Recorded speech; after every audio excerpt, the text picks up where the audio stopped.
vaksin ini sedang diprioritaskan oleh pemerintah untuk pembebasan corona hari ini. Dan kita memang apresiasi dalam posisi itu. Cuma kan butuh waktu juga mengenai sampai batas manakah vaksin ini mampu bertahan, juga belum ada penelitian lebih lanjut mengenai hal itu. Iya.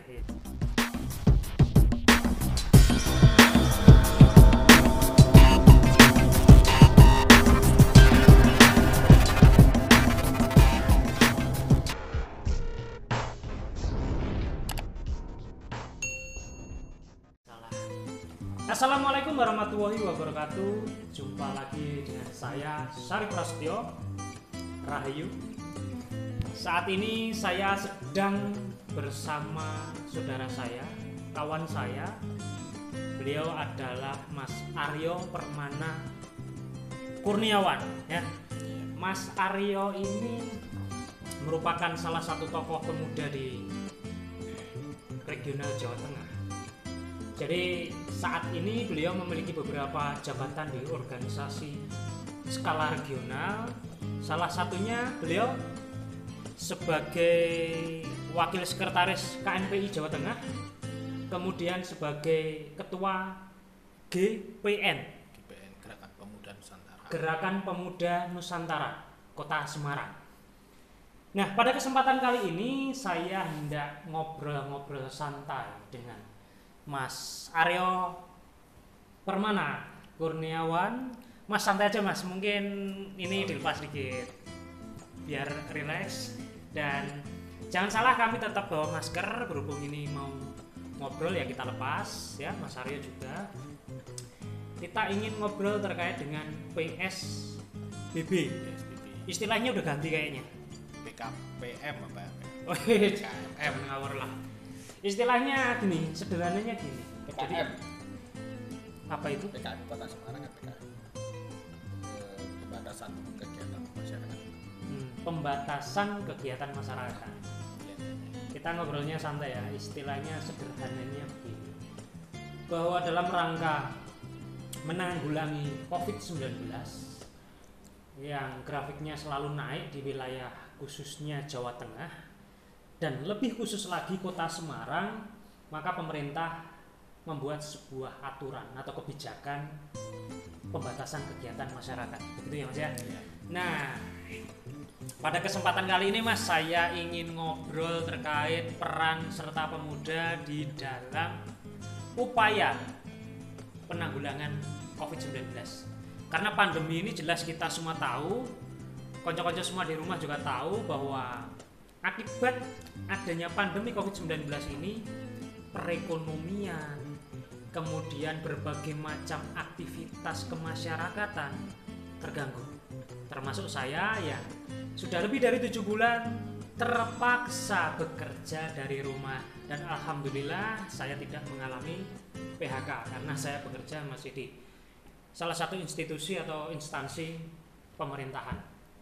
Oke, Mas Aryo, ceritakan Mas, apa yang sudah saudara-saudara pemuda atau khususnya tokoh-tokoh pemuda melalui organisasi masing-masing lakukan untuk menanggulangi COVID ini. Ya, kita sudah terkena wabah pandemi ini mungkin sudah hampir setahun ya, mulai bulan Maret mau ke Maret lagi nih kan.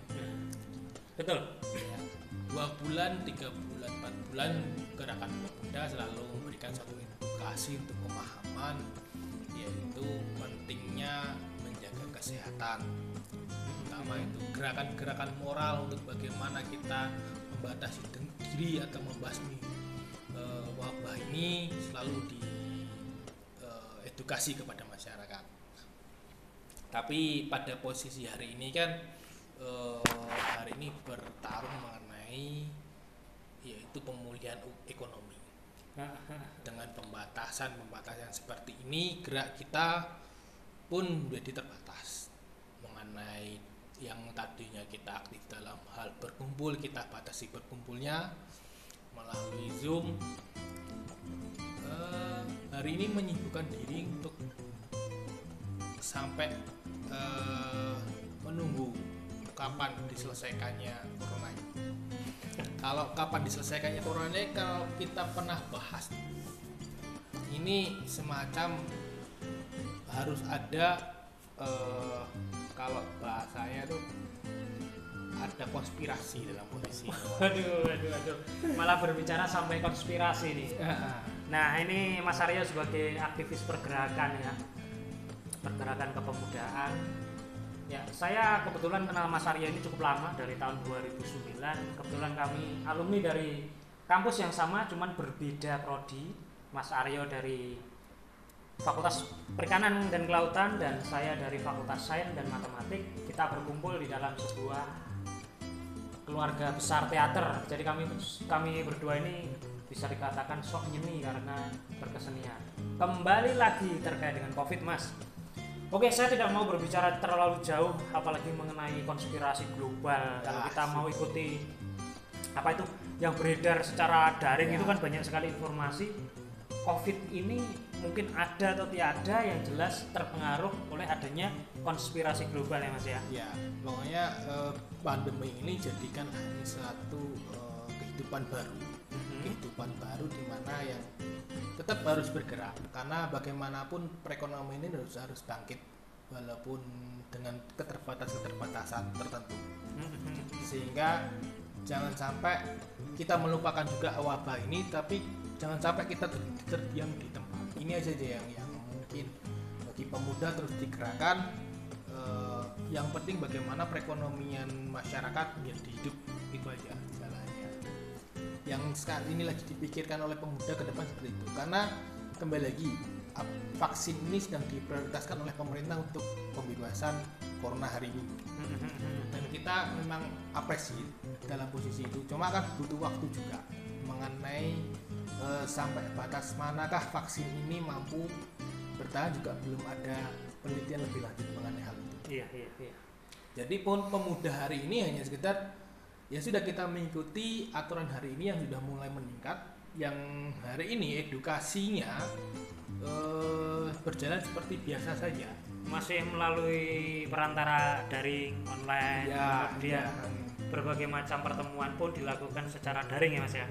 Nah, pada intinya gini, berbicara terkait Covid, kembali lagi ini terkait dengan sesuatu anasir yang sangat kecil atau jasad renik ya di dalam komponen biologi. Kebetulan saya seorang biolog ya. Saya mau ngomong biolog tulen nggak bisa Mas, karena doktoral saya ilmu lingkungan. Jadi ya saya akan ngomong secara gambaran sederhananya gini. Yang namanya virus ini memiliki sifat yang cukup mobile atau tidak stabil.